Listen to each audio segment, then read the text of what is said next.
I have 9 long-term rentals that majority of them are Section 8 HUD or are on some sort of rental assistance because, like I mentioned before, coming from that sort of background, living in affordable housing, I wanted to find a way to give back and still cash flow and still achieve, my wealth building goals.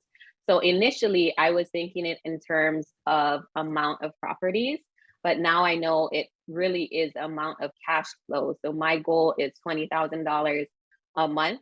You're listening to the Real FI Podcast, where we discuss time-tested tricks, techniques, and strategies for pursuing financial independence today, so that we can enjoy a better tomorrow. Financial independence isn't about getting rich quick. It's about cultivating a foundation to grow financially, mentally, physically, and spiritually. Let's figure out how to kick the 9 to 5. Here are your hosts, Patrick and James. Everybody, and welcome back to the Real FI Podcast. I'm your host, Patrick McGrath, with my co-host, James Ripion. How's it going today, James? Going pretty good, man. Happy to be here. I know we got an awesome guest, and we're going to really open up some really cool things in the field of personal finance, financial independence, and real estate. So I'm looking forward to it. So we have today a very special guest, Invest with Zasha. I'm sure you guys have seen her. She's all over Instagram, all over YouTube. How are you doing today? Aloha, everybody. Really well. It's a happy hump day, Wednesday hump day. So Zasha, we always like getting started with a little bit of background on our guest. We want to fill in some of those contexts for people to understand like where you came from and how you got to where you are now. So why don't you give us some of that fun background information on yourself and tell us how you got to where you are today. Yeah, so I was raised in Maui in Hawaii my whole life, and by a single mom, had brothers and sisters, and never really had aspirations for real estate or even thought that was something that I could get into. I did grow up, without much money, living in the housing and kind of really struggling to find a place to live, to call our home. So that was always the goal from the get-go, but never really thinking about investing. And even when I went to high school, I didn't think about going to college. It wasn't until one of my teachers had kind of let me know like, hey, this is an option for you. They have financial aid. So I found that throughout my life, asking a lot of questions and just being open to different strategies per se or life experiences has led me to success. And when I went to college, I honestly was trying to get through it and went into liberal arts, wanted to do the easiest thing, wanted to major in psychology, and I did, and I got a D. So that obviously wasn't meant to be. And then I started as a counselor in the College of Engineering, and my boss was pro women engineers. And I said, I'm not that smart. I don't want to build stuff. So she said, you're helping these students who come in with their classes, and you seem like you're really good at math. Just try to take a few courses. So I did, and I kind of liked that. I found out that about myself is I like 1 + 1 = 2. I like tangible things that I can grasp and know what the answer will most likely be.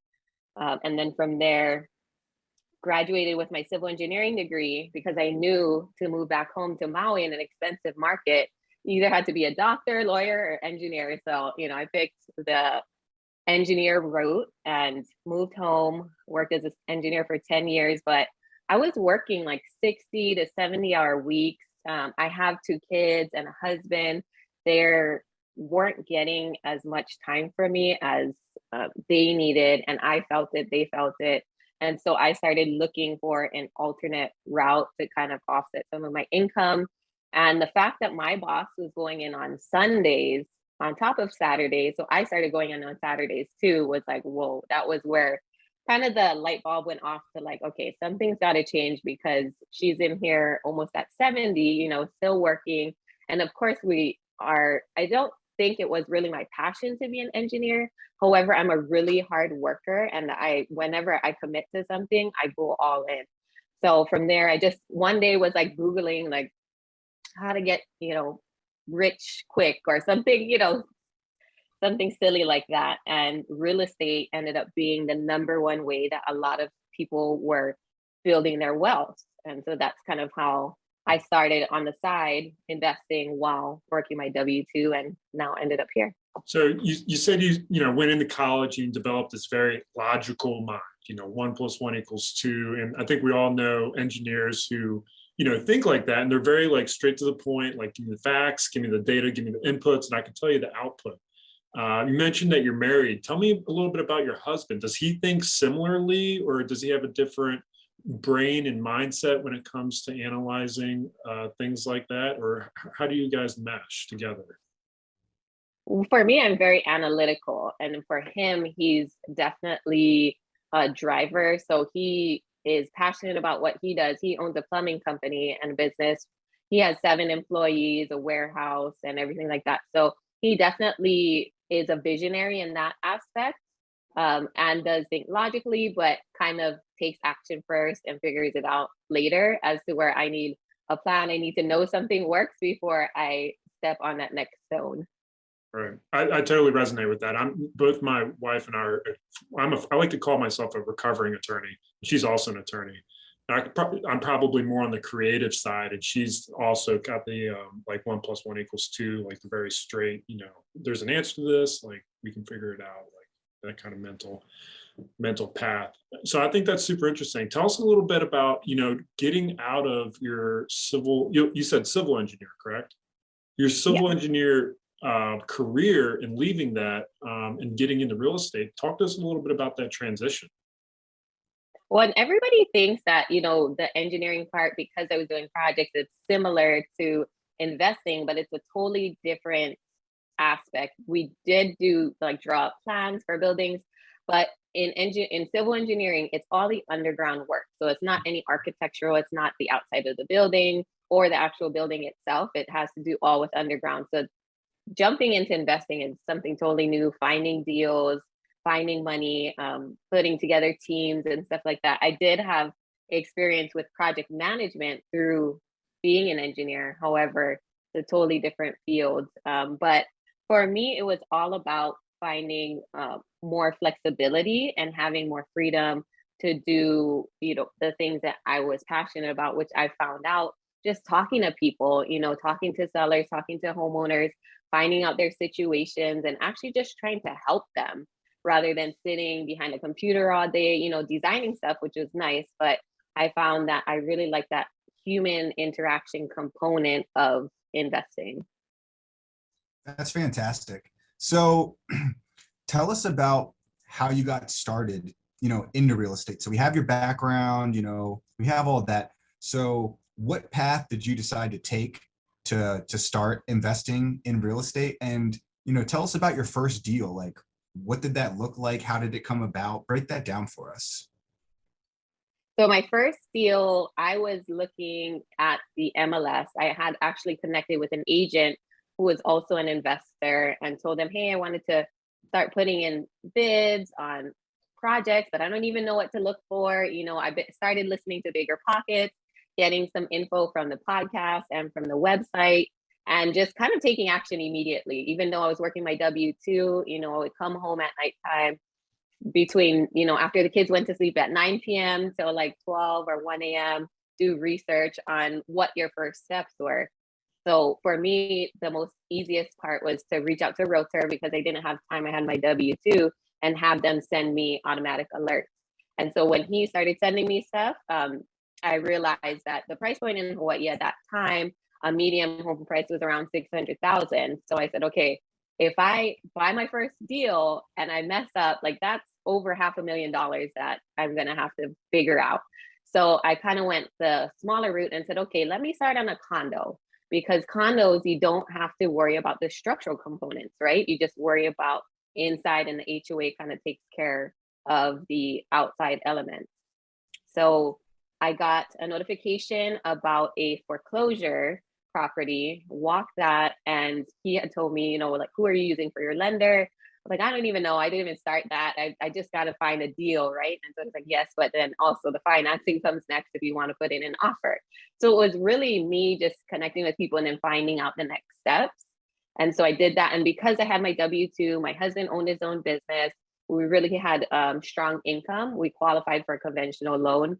And come to find out, a lot of the conventional lenders that I had dealt with, I mean, the roof couldn't be leaking and there couldn't be too much mold or something like that. But it was basically as long as there was appliances in the home and things seemed to be working, there wasn't anything major going on, they would still lend on it. So my first deal was a foreclosure. It was dirty inside. It was, I didn't think it was lendable, but for me, coming from uh an aspect of a typical home buyer, you expect the furniture to be nice, everything painted, but it wasn't necessarily that. So that's something that I always, a quick tip for newer investors is that you don't have to jump right into private and hard money. You can try to see if your deal might qualify for conventional financing.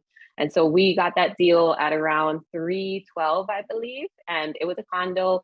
There was a small backyard. The parking stall was like really right near the condo itself. And I knew that brought extra value for me living in condos.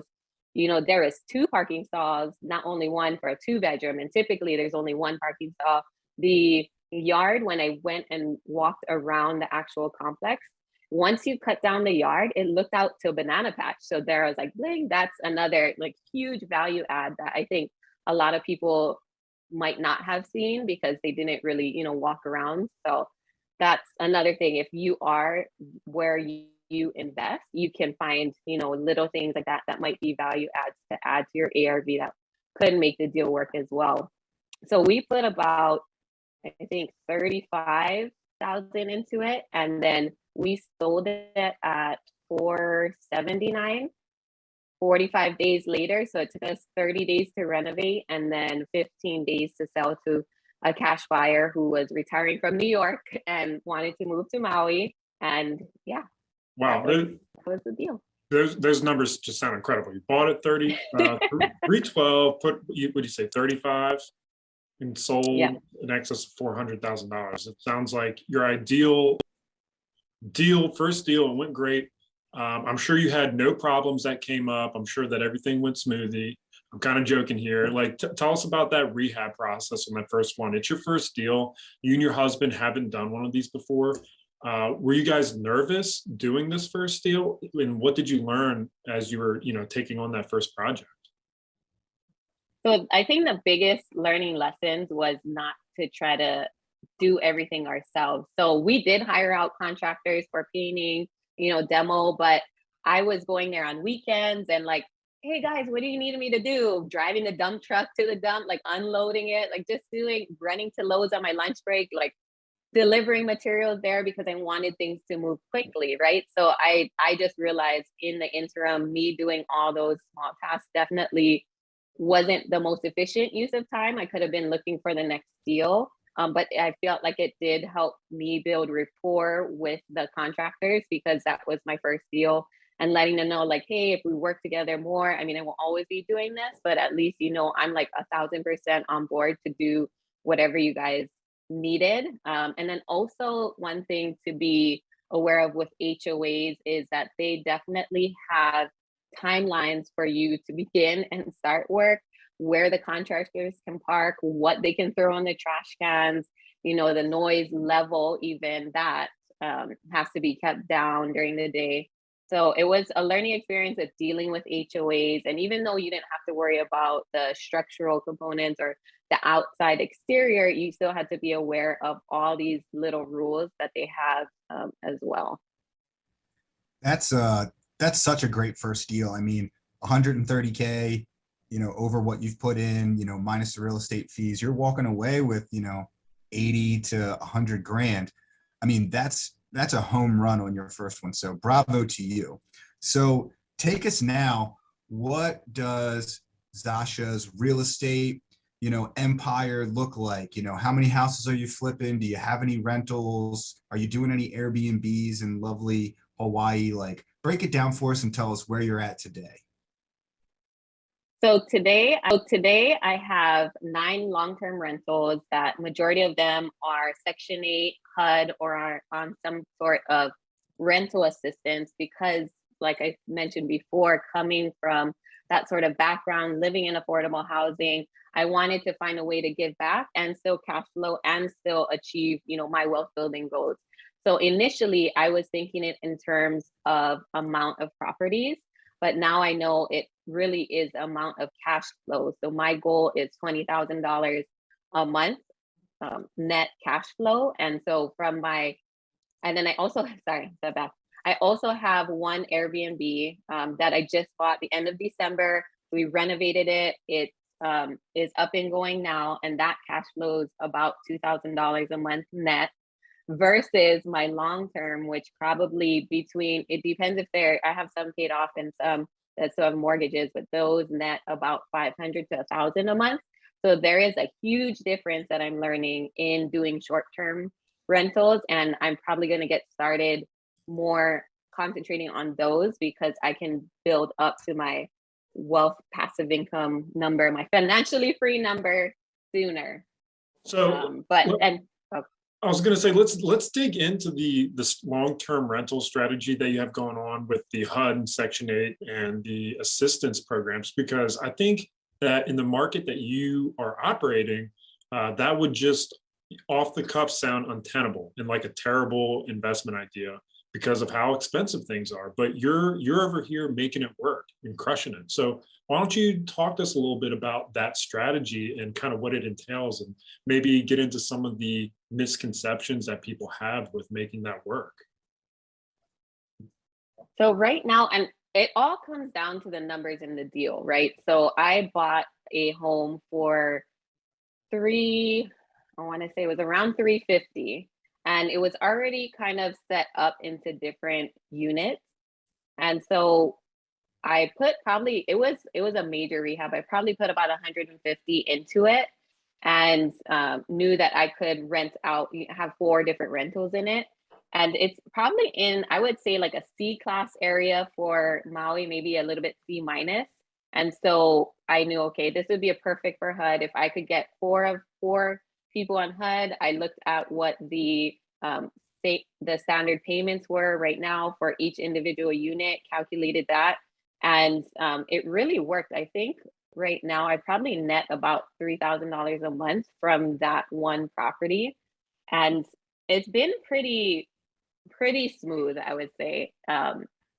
Dealing with the HUD offices, the inspections really actually helps you in the end, because as a landlord, you're pretty much guaranteed a certain amount of money, and they usually only have to pay a couple hundred a month. So versus having a renter that is, going through this pandemic, not sure if they're going to have their job tomorrow, not sure if they can make payments, you actually have the county or the state making sure majority of that rent is automatically direct deposited to you. So that's why I like the stability, the benefits for a landlord. And when they do the inspections, they're basically kind of doing your job for you, right? Checking all the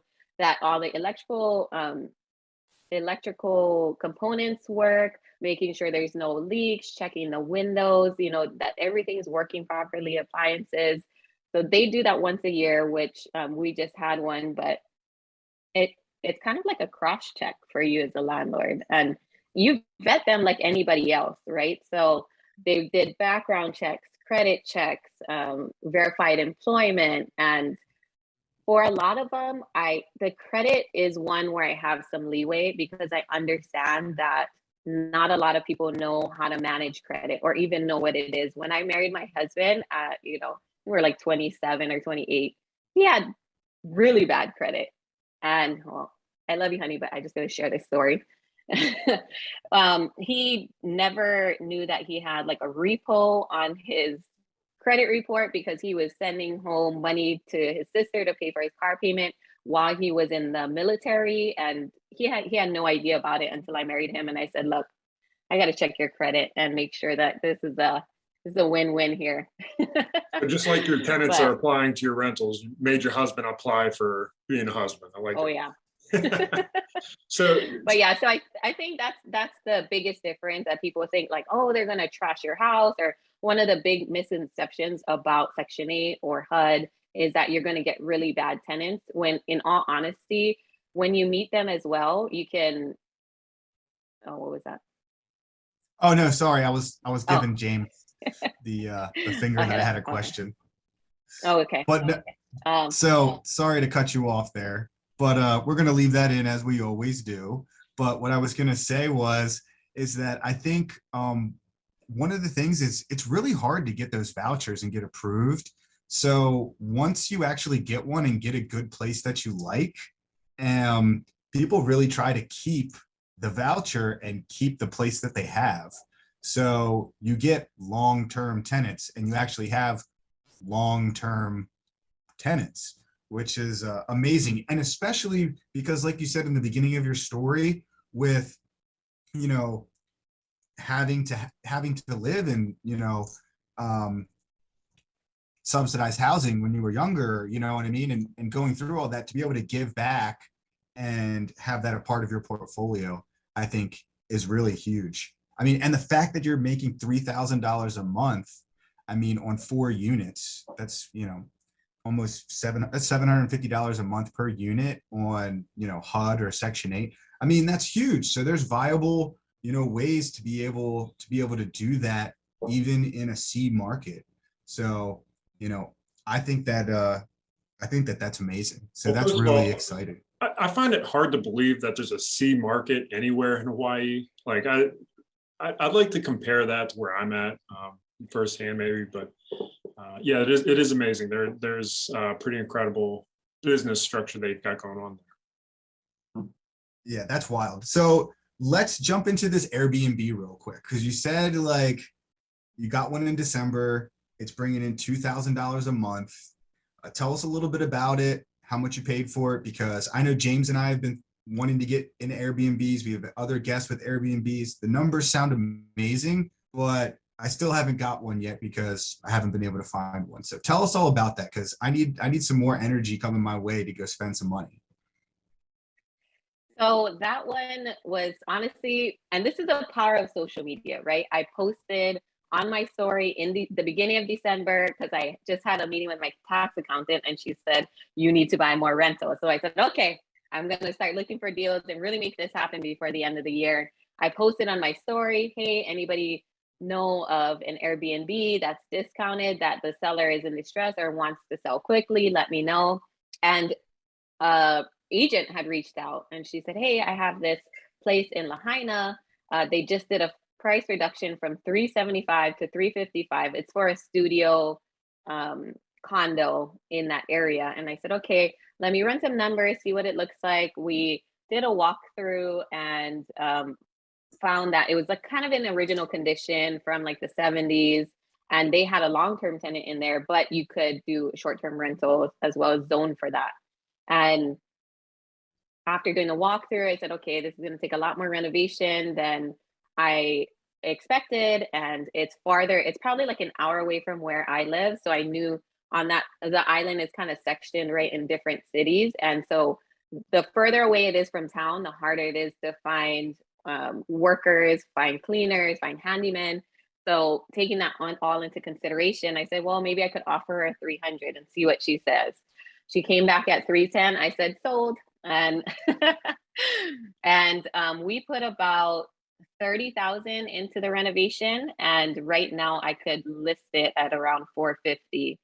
But I wanted to try to see, and this is the importance of having multiple exit strategies, right? When you get into a deal, just in case the Airbnb numbers didn't work, and also be aware in Hawaii during the pandemic, nobody could fly in for 6 months. So that was a big scare. We also have a lot of legislation going on right now about short-term rentals. So that's, you know, it's not really a short-term friendly state. And so being prepared with those multiple exit strategies is going to help you along the way as well.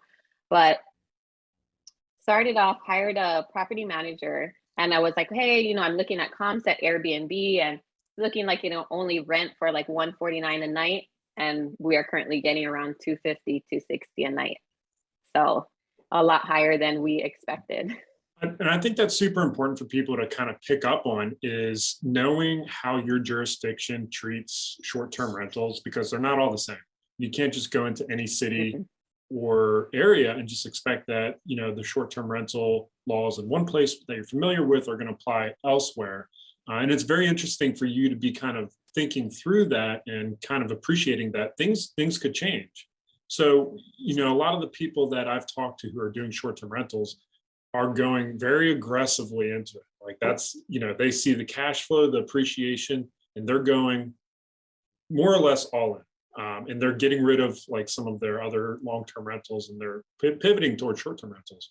Have you kind of thought through if you were to make an allocation of your real estate portfolio between your long-term rentals and your short-term rentals, how much you might allocate towards the short-term rentals as part of a diversification strategy, or kind of where's your mind at with that?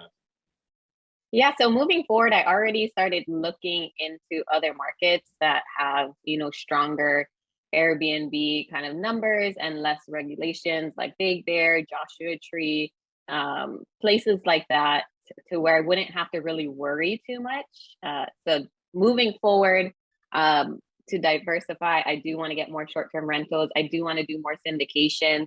I'm a part of a 110 unit general partnership right now. There's a company of us. And so getting into that space as well and trying to make it more passive. I also do have 6 flip projects going on. And so I'm finding that, you know, just dealing with contractors and dealing with those kinds of deals that are so short term isn't maybe the best use of my time right now. And there are large margins, like you've seen with that one condo. I mean, you can make 6 figures, and it only makes sense here because of the high price point to do a flip or a short-term project if it's gonna, you know, bring in those 6 figures, just because the cost of money, because the living, and then also, you know, with this market, I mean, you know, with inflation and all that kind of stuff going on, you just never know when you want to be prepared. And dealing with homes that are like, you know, $50,000 versus $1 million is there's a higher risk in our market. That's so huge. And I mean, that's awesome. You have so much going on between the long-term rentals, the Airbnbs, the syndication, you know, the flips. So tell us about, you know, what the ultimate goal with all this is. Like, what's your financial independence goal? What does that mean to you? You know, break it down for us. I know you said the goal is to get to 20 grand a month, but how are you going to get there? And what does that look like? So right now I'm probably around halfway there. And, you know, to supercharge that, I would probably just buy a few more Airbnbs and get to that number, or get into more syndications. But with that, I'd need, you know, the money, my own money to invest in it, as well as bring in limited partners. But I think the ultimate goal is to have my properties managing themselves, have syndications as kind of extra, right? Because those are longer term. They take 2 years to renovate and then refinance, you know, and then you hold them and sell them at the 5th year, sometimes longer. So you don't really reap the benefits until a few years later. And so that's why I keep the flips going. I keep, you know, buying these smaller rentals. And I do have a few multifamily rentals as well that do really well. And I think, you know, my financial independence life looks like me traveling the world with my family without any worries. So with that, I mean, right now my long-term rentals are basically running themselves. They take about like 4 hours a month, and mostly at the beginning to make sure that everything was paid on time, you know, get those electric, and I self-manage them, the 9 units. Make sure the utilities were paid out if they are paid separately. But other than that, I mean, there's not too much work that goes into it. And then with the short term, I can afford to hire a property manager to handle that. So I'm leaning more towards getting a few more Airbnbs, and then also using syndications as kind of like the icing on the cake once they come in, keep recycling that money, and having more time to travel. I love it. I love it. So, all right.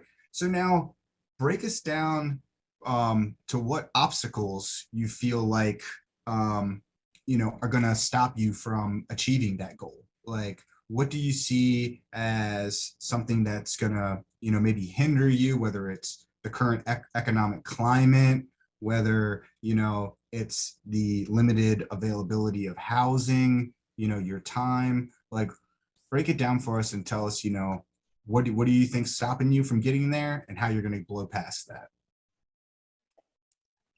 I feel like just finding really good deals is the only thing that's gonna prohibit me from doing that. And because currently I'm trying to leverage a few of the properties that I have owned outright, but with the new rates, you know, the BRRRR strategy isn't really looking like the best strategy to use at this time with those properties. So it's more so what's going to hinder me is not having enough money to put into these deals that I want to keep long term on my own, because I don't right now necessarily partner with anybody unless it's like, you know, a huge 110 unit apartment building. But everything else I kind of keep, if I'm keeping it long term, I'm keeping it on my own.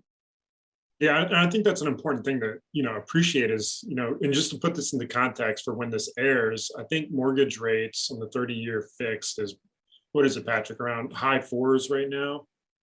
It is 5.25 today. Holy cow. So it, man, I'm having a hard time wrapping my head around that because I feel like it was 2015 last time we had rates that high.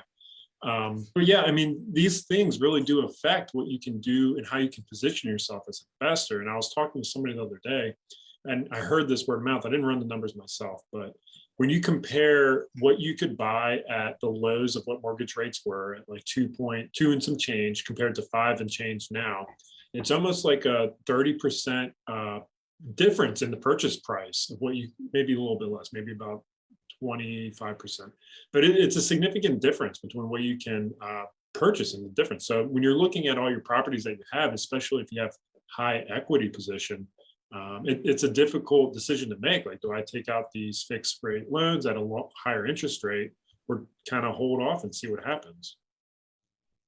Yeah, James, I know exactly who you heard that from. That was me on our last podcast where we talked about the Fed and interest rates and broke that down. So if you haven't listened to that, some go really back and smart listen guy to said it. this once, and I can't exactly attribute who it was, but you know. Well, Yeah, and it so also I've been seeing across the board, because I'm also an accountability coach in Ryan Pineda's mentorship, and a few of our students are seeing that their buyers are falling out because they no longer qualify when they go to do the final underwriting, and then they have to go back in, you know, under contract again and plan for longer holder times, you know, plan for appraisals to take longer. I have two multifamilies listed right now on the market, and both have been extended by probably 2 or 3 weeks, just because we can't even get appraisers to come out and give them the report. So that's something to be aware of, as well as like as well as not being able to qualify for as much. Plan for the longer hold times, plan for whatever, you know, entities are involved in the transaction might need a little bit longer. And then also, as things increase, you know, the banks and other lenders are going to get more strict. Right. And just so people can kind of visualize how this might play out, and I'm not saying how it's going to play out one way or the other, but appraisals look back in time. That they're a backward looking mechanism. So they look back 180 days. So you might be able to expect, like, I'm just saying, if prices are going to move in your markets up, down, sideways, or in circles, it might be a little bit of time for that to play out. So you know, if you are able to refinance, and if you need to refinance for the long-term perspective, it might be worth, you know, jumping on that while you can, if you think that rates are a reasonable price right now. exactly. When you're not always stuck at that rate as well. You could plan to refinance, don't take any of the points out, but at least you get some cash back, and then refinance again later on, maybe when it drops or something like that. Because I know a lot of people who, in, you know, a few years ago were paying between 16 to 18% because they got their loan in the 80s, and then now they're paying, you know, they refinance out down to 3. So there's always ways that you can make it work. Just make sure it works for you right now, and the cash flow that you need or the cash back that you can get is worth it. 100%. I mean, we're getting ready to do a cash out refinance on our 10-unit apartment building, and I'm like, oh, 5.5%, but you have, you know, a quarter or $500,000 sitting there. It's like, I'm taking it.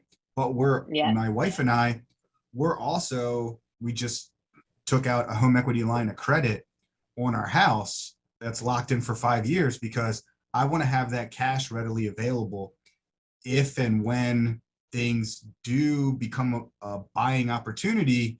I want to be as liquid as possible to be able to take advantage of that. So we're in this time where for the last couple of years, everybody's been saying, oh, I'm going to wait for the prices to come down. Oh, I'm going to wait for the prices to come down. Well, the prices are going to go down. Your cash is going to be tight and interest rates are going to be up. So, you got to be prepared now. And it sounds like all of us are kind of in that mode right now, trying to increase our cash flow and all of that. So for everybody out there, is there anything else that Zasha is doing to, bring in some income? This is the Real FI podcast. So we talk about financial independence and all the ways that people, are side hustling and bringing in cash. So do you have anything else besides, the small list of things you already gave us to add income to you each and every month? So I actually started lending as well. So I started lending on other people's projects to bring that in.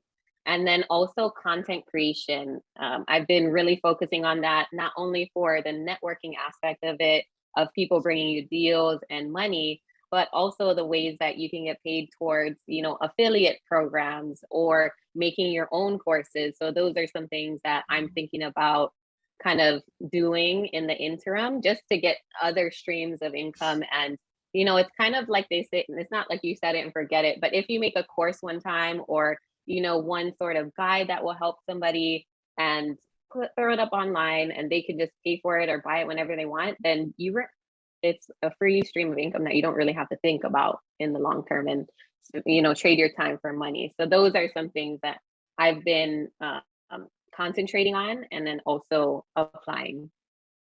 So for as physical of an industry that real estate is, we do live in a digital economy. And I think there's a lot of ways for people to leverage technology, the digital economy, to turn that into a profitable return on your time. And it might not just be content creation. It could be something like using technology to leveraging technology to find deals in wholesaling, or using technology in your flipping process, or installing technology into your business so you have systems going, keep track of everything, and generate a higher ROI. So I think it's important for everybody to kind of stay abreast of that and be on top of how tech and e-commerce economy can fit into their business. Yeah, that's huge. So I had to ask because I know you've got so much stuff going on that it's like, wait a minute, I'm sure there's a couple more things she hasn't told us yet, because this girl is like doing everything. So it kind of leads us into the last segment of our podcast. So we call this segment the Big Four. And this is the Big Four. And this is where we ask you, 4 separate questions to kind of tie everything up in a nice bow and get people the information that they need to go out there and kind of look and find different things. So James, kick it away. Sure. So Zasha, this one's going to be a little fun. I want you to kind of look at what you do in your personal finance life and kind of describe something that you do on a maybe consistent basis that is a financial independence hack, something that other people maybe aren't aware of doing that might be simple, or something that just feels like a cheat code to achieving financial independence. So I can give you this tip, okay? I bank at my local credit union, and they actually have a checking account that you can gain, I think it's like 3% a year, which is crazy to think about. I don't know how to yield it, but anyway, so if I send a certain amount of money and have a certain amount of money in my bank account, I literally get paid like $30 to $50 a month for just having that checking account. So that's a little hack too, where you have to do like a certain amount of transactions or something with that checking account, but it's money you already have and kind of building interest on what you're doing without having to spend a lot, right? You're already doing it, but most people charge to their credit card because they're trying to build their credit. They're trying to, pay their debt off or buy themselves a little bit more time. But there's also checking accounts that will do the same too. So I think that's a little hack that I found out that was like, I wonder if anybody else knows that their credit unions or banks do have kind of specialty checking accounts. Instead of getting nothing for your money sitting there, you can actually gain a little percentage. That's awesome. I had no idea. I'm going to have to check into that because I think I have enough going on in my bank account to make that happen as well. All right. So for the next one, are there any books, podcasts, or influencers out there that have really shaped your financial independence journey or have put you on the path that you are, other than the number one answer, the book that everybody says, Rich Dad, Poor Dad? So any books, podcasts, or people that you recommend everyone should go out there and check out? I definitely recommend something to do with changing your schedule or habits. Like Atomic Habits has really influenced me, and Miracle Morning. I can say those are not real estate related. However, they have helped change my routine and make me a lot more efficient, especially because I do have the family. I'm, doing a lot of things, but finding that extra time of peace before the craziness of the day starts and really planning out, okay, what are the top 3 things I have to do this morning? Okay, I need some time to meditate, some time to exercise. I can't find it throughout the day, or the day runs me over and by the end of the day, I'm too tired. It's like, okay, we'll sacrifice and waking up an hour earlier in the morning so that you don't feel rushed through the day. You feel like, okay, I can accomplish a certain amount of things and still be there for my family, still do, my investing things, still do the things that I'm passionate about, but have enough energy to do it. So those 2 books I highly recommend. And then of course, Bigger Pockets podcast is an all-time favorite and has definitely shaped me, especially from the beginning. All of their books, can recommend as well, but definitely more mindset shifts have helped me scale and being a part of mentorships. But yeah, the habits part has been huge for me. This is definitely all a mental game. And I can attest to the Miracle Morning, being life-changing. And it's kind of counterintuitive. The more you invest early in the morning to kick yourself in the ass to get going, the more you get out of it throughout the rest of the day. So definitely a great recommendation there. So for our third one, it's the future you. It's 5 years in the future. I want you to visualize kind of like what your life looks like, and you can kind of describe this either or both from a personal perspective or a business perspective. What does Zasha's 5-year life down the road look like? So in 5 years, I'm going to be 40, the big 4-0. And I see it as me waking up, feeling at peace, not having to go through emails or phone calls, and kind of choosing my day, living it a little bit more flexibly than I do now. And being there for my kids, taking them on trips with me. Because right now, a lot of my trips, I go to, conventions and masterminds, but it's by myself. So my husband can stay back and watch the kids. But I see my life being more traveling with the kids, more time flexibility, investing in more syndications, a lot more passively investing instead of doing these flips and long-term rentals, short-term rentals, having them all managed by a property management company, and just living that kind of 4-hour work week is where I see myself in 5 years. Man, what a great way. I love it. You are, I think, the second person to break it down in when they wake up in the morning and how their day goes. So it's so interesting to hear how people, take that question. So what a great answer. So the last question of the big 4, one of the most important ones for everybody out there, is how do our listeners get in touch with you if for some reason they haven't heard it yet? I am most active on Instagram at Invest with Zasha. I do have other social platforms that I'm on, but if you message me, I will try my best to get back to you. And if you have any questions at all, I feel free to ask and open. I'll be open and honest with you and real. I'm not a licensed realtor or anything like that either, so I can say whatever I want. That's awesome. All right, guys. Well, let's wrap it up.